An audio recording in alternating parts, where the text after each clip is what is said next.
Guys, samahan nyo po ako at tayo ay mag-ear tag po ng ating mga biik. Yan. At yung ear tagan po natin, yung gagawin nating inahinin.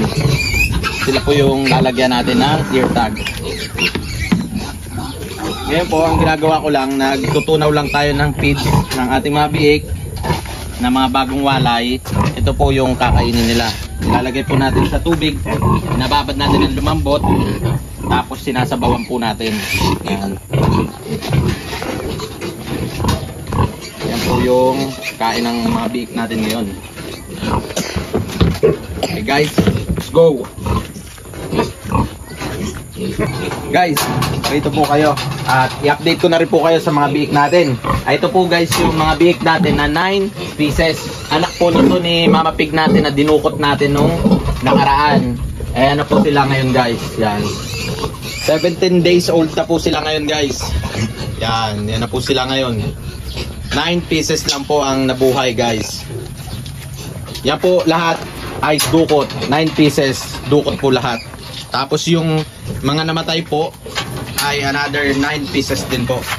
Kaya ang anak po nito ni Mama Pig ay 18 pieces po lahat. Lahat po yun guys dukot. Nakita nyo naman po dun sa ating video na tayo pinahirapan masyado nito ni Mama Pig. At ito po kasi ay na-over sa laki. Kaya nahirapan po siya na mga anak. Yan. Ito na po siya, ito na po ngayon lahat guys yung ating biik na 17 days old. Tapos ito naman po sa kabila guys, ito po yung anak nitong ating Mama Pig na nagkasakit. Yan. Yan po yung guys, yung nagkasakit po natin na Mama Pig. Yung hindi po kumakain ng ilang linggo. Tapos ito naman po yung kanyang anak guys. Yan. Walay na po sila guys. Ito naman po ay 8 pieces lang. 8 pieces lang po guys yung buhay dito sa anak ni Mama Pig na nagkasakit. Ito po rin ay 18 na magkakapatid din. Patay din po ang kahalati. Yan. Ito po ngayon guys yung ating lalagyan ng ear tag. Yan. May mga napili po tayo ditong inahin na may mga napili po tayo dito na may potential na maging inahin. Yan.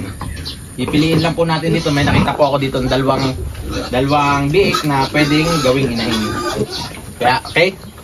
Simulan na po natin to guys. At ito nga po pala si Mama Pig na maganda natin inahin pang third parity na.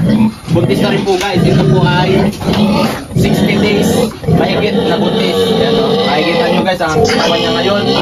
Talagang naka-recover na. Fully recover na. Saka makikita nyo po ang kanyang tiyan na matatama na. Malaki na. Yan, no? Malaki na po guys ang kanyang tiyan. Kaya positive na po na buntis siya. Dito po tayo sa kabila at pakikita ko sa inyo yung anak po niya. Yung anak po nito na ginawa nating partner na mabenta. Dito po sa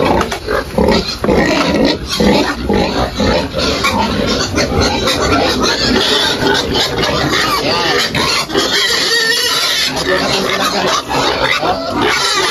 Napakalalaki na at napakaingay.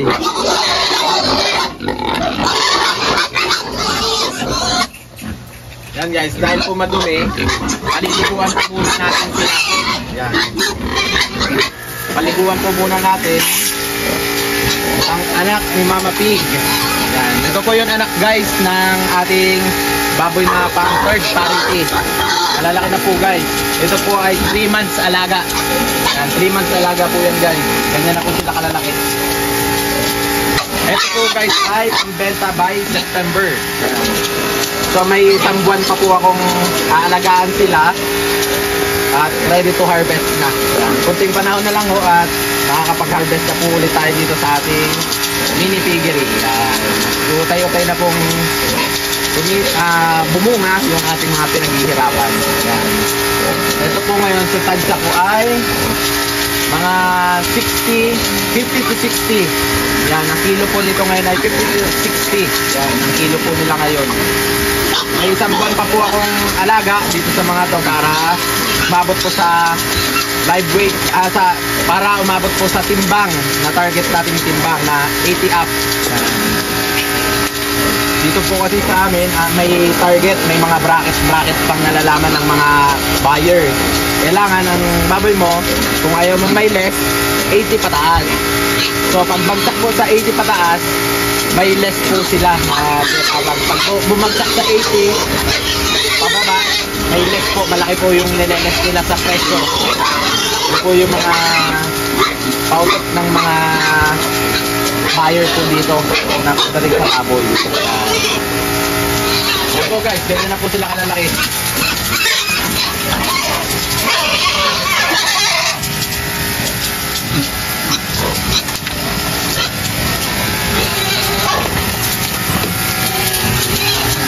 Linisan lang po natin guys bago tayo magpakain. Yan po ang ating laging ginagawa, maga, tanghali, hapon. Linis muna bago magpakain. Lahat po muna sila kailangan linisan bago natin pakainin. Malalaki na guys. Nakikita na natin ang ating mga pinaghirapan araw-araw.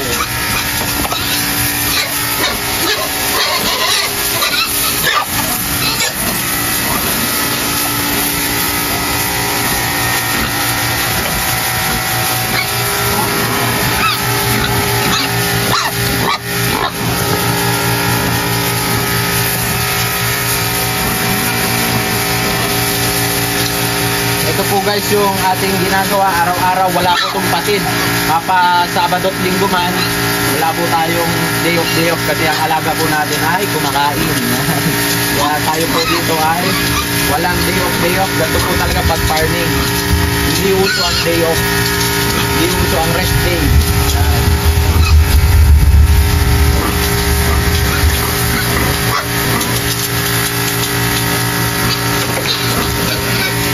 Makikita nyo po, mamaya-maya lang ng konti at napakalilinis po yung mga yan. Ito nga po pala ay 10 heads lang. Ang anak po ni Mama Pig na matanda ay 10 heads lang. Ito po ay walang mortality talaga guys. Ito po ay simula ng pinanganak ay 10 lang talaga. Pero na-survive po natin lahat.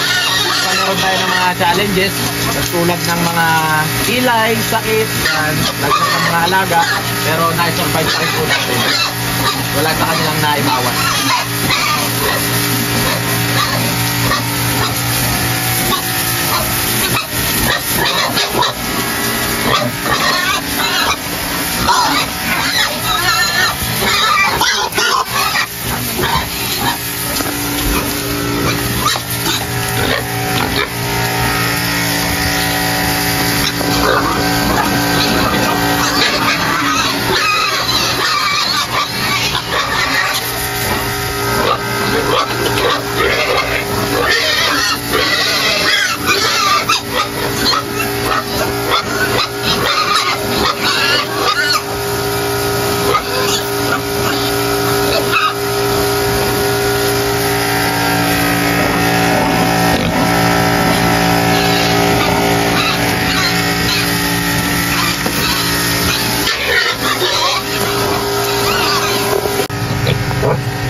Yan guys, ang palaki na ng biik natin, nakatakas po guys. Nakakatalon po sila dito sa ating pasamano. Diba, sa mababa lang. Yan, nakakatakas po sila. Pero first time pala po nangyari yan sa kanila. Ngayon pa lang po yan nag-try na tumulan ng ganyan.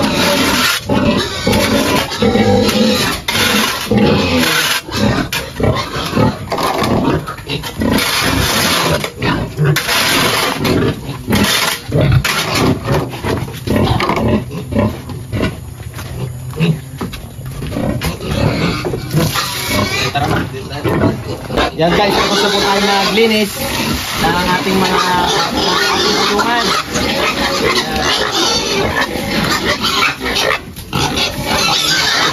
Papakain na po tayo ngayon guys.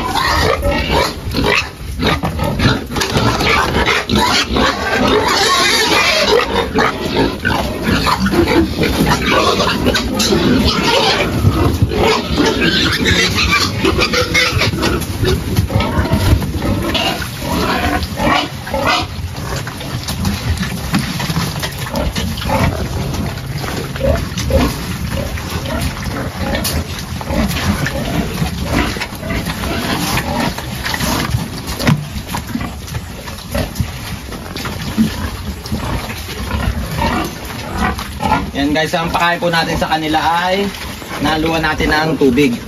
Wet feeding po tayo guys, para mas mabilis sila lumaki.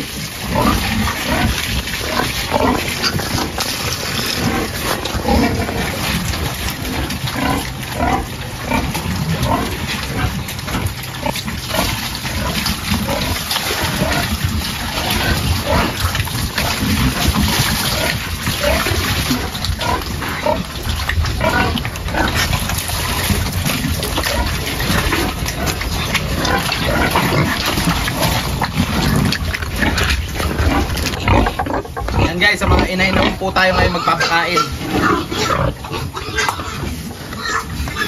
Ganon din po ang diskarte natin sa mga inay natin guys. Wet feeding din po guys. Naaluan po natin ng maraming tubig. Sinasabawan po natin ng napakaraming tubig.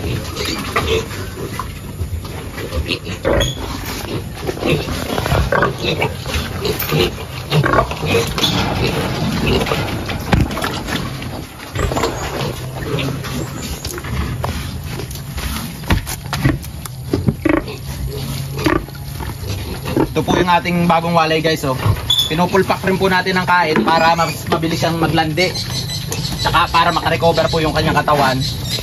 Yan po ang ginagawa natin, pinupulpak po natin ang pagkain para po mas mabilis siyang makarecover at mas mabilis po siyang maglandi. Tingnan nyo guys yung tubig natin sa pakain. Ganyan po yung ginagawa natin, dinadamihan po natin maigi ng tubig para mas marami po silang makain, mabilis po silang makarecover.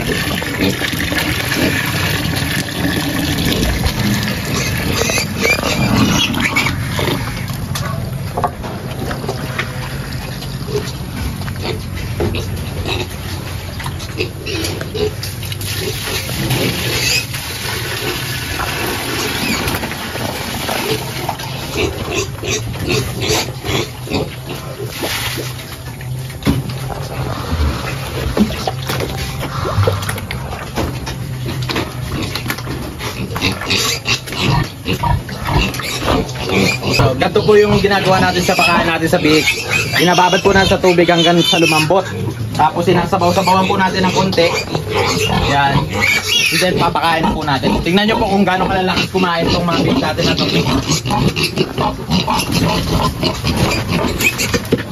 Yan. Nakikita nyo po kung gaano kalalakas yung mga yan kumain.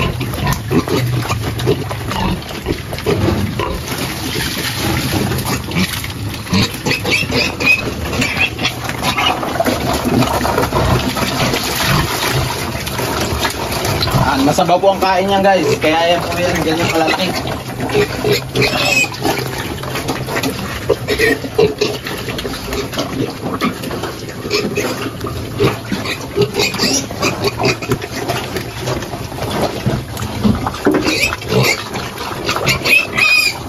At para naman po guys dito sa ating inahin na ito, yan. Lactating pa rin po ang kain nito. Gawa ng nagpapasuso pa.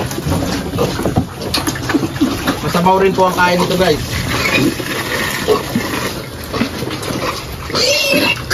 Sanay po sila sa maraming sabaw ang kanilang kinakain.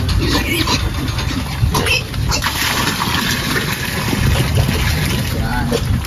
Dahil habang po tayo nagpapakain pa ng mga ng mga inahin at mga biik, isip pa po itong mga biik natin, mamimili na po tayo ng gagawin nating inahinin dito guys. Lalagyan na po natin yung ear tag.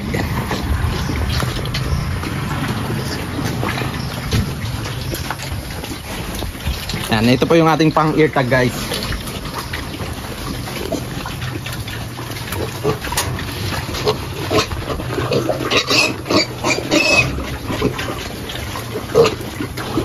Pili po tayo ng malaki-laki dito guys. Piliin po natin dito yung mga may potensyal na maging inahin.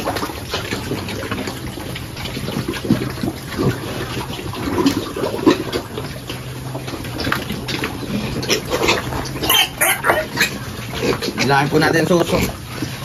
Bilang ma. 2, 14. Yan guys, ito po. 14.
At saka yung isa.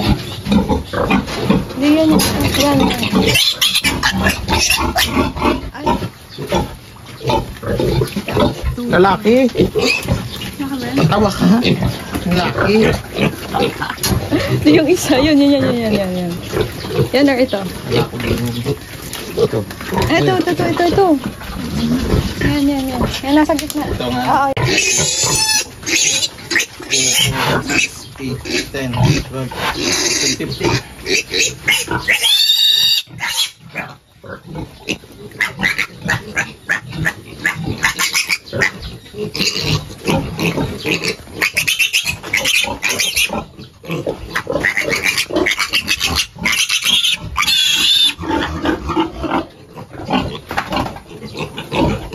Ma, hindi ko kaya.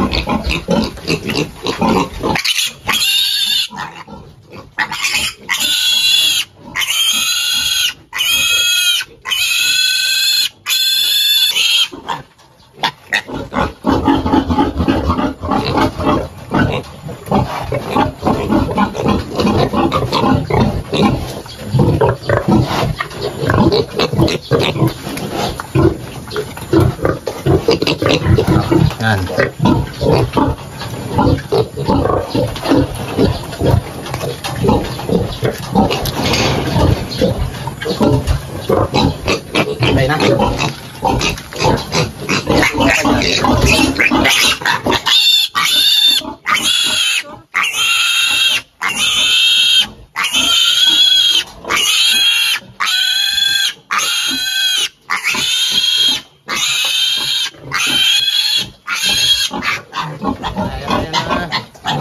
Okay na. Ayan po guys, at tapos na po tayo mag-ear tag. Napakahirap po guys. At kami lang po ni Mrs. magkatulong. Nag-video pa si Mrs. Yan. Kaya guys, parito po kayo. Bali, may tatlo po tayong na ear tagan dito guys. Yan.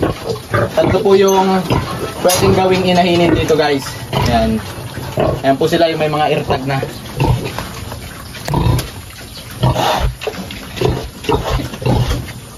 Okay guys, napakalalaki na po niyan.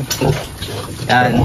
Okay guys, hanggang dito na lang po ang ating video at tayo tapos na rin po mag-abyad ng ating mga alaga. Nakapagpakain na po tayo ng mga inahin at partner.